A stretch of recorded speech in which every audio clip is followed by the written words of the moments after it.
Halo 3 is all about the things that we wanted in Halo 1 and 2. The brutes were added in a little too late, I think. And we didn't have a chance to really flesh them out. And so that's what we're doing for Halo 3.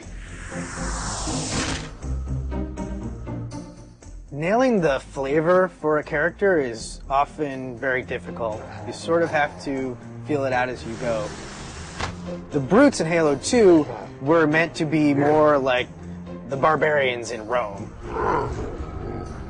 And we wanted the brutes to typify that abusive, evil invader. But right from the start, the design of the brutes was not consistent about reinforcing that they are meant to be worthy adversaries for the player. Now that the elites have left the Covenant, it gave us a problem for Halo 3. For the brutes to behave kind of similar to the elites, they have to be totally redone because they're not interesting to fight. He was just a damage sponge. There were no interesting reactions. There wasn't an interesting death. The only tactic the player has is just pump them full of lead until they fall down. It doesn't really turn out to be really good gameplay. Going back and trying to recreate a character like this is one part art and one part science, and the art part is very difficult to understand just exactly how long it's going to take. Concept art tries to communicate through composition what the idea is trying to get across. A lot of times the direction just gets narrowed down to, can you just make it look cool? The brutes originally looked a lot like Chewbacca. Like they were just big hairy guys with a bandolier. I looked at a lot of animal reference, rhinoceros and some gorilla. Their natural body plating is brutish. This was our way of like kind of pulling them into the fold of the Covenant. They've got kind of ancient looking buckles and gauntlets and leather straps holding all that stuff together, making them a little more serious bad guy, I hope. Everything the character does, whenever the character moves, we've created an animation for it.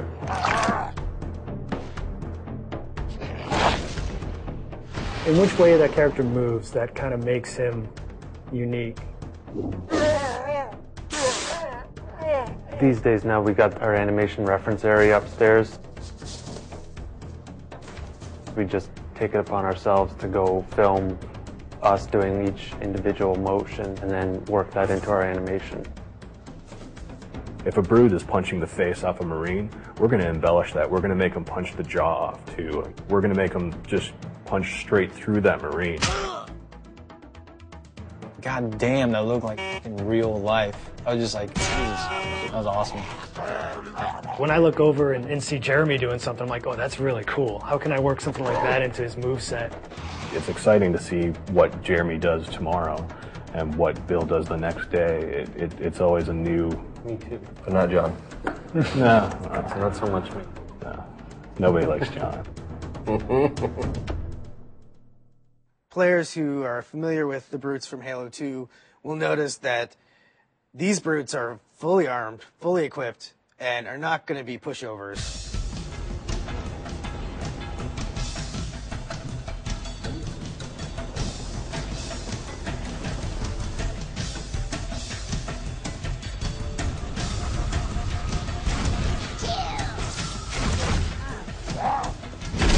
For the game to be interesting, like the guys you're playing against have to be fun to play. Does the profile of the character create an interesting look from afar? Is it fun to shoot at him when he runs around? Do you see his limbs moving up and down because there's things jutting up from the sides? Rather than make them look like big dumb apes, we want to make them very brutal, pragmatic warriors.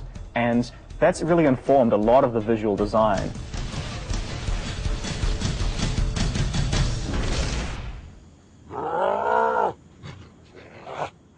Visually, through the art, we define the different classes.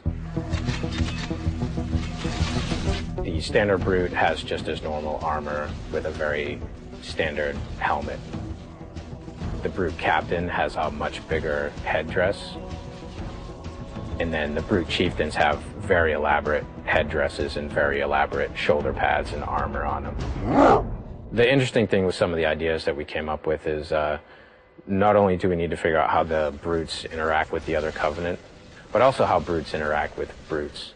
And we developed the idea of the brute pack. What makes it feel like two characters are aware of each other, deciding to do the same thing at the same time? Maybe you're kind of come around a corner and see them doing some sort of an activity that has nothing to do with fighting, but it's going to give you sort of more insight into what the brute pack mentality is like. We have this really brutal behavior now, which is just the chieftain saying, everybody throw a grenade, and as a result, a second later, you have grenades flying at your face. That's always going to give the player a little bit of an adrenaline rush that, oh my god, now this guy's right up in my face, I have to back up and hit him hard. When the players kill him, they're like, oh man, I had to kill that guy. And then they go around a corner and there's like 4 more of them standing there, right? And they're like... I think the brutes bring out sort of the indignant, self-righteous aspect of a lot of players. So I'm hoping to hear a lot of, take that, and I can't believe that you have invaded my planet and I'm going to throw you off. And we hope to really bring people into the character and the drama of the situation by putting them up against these really brutal characters.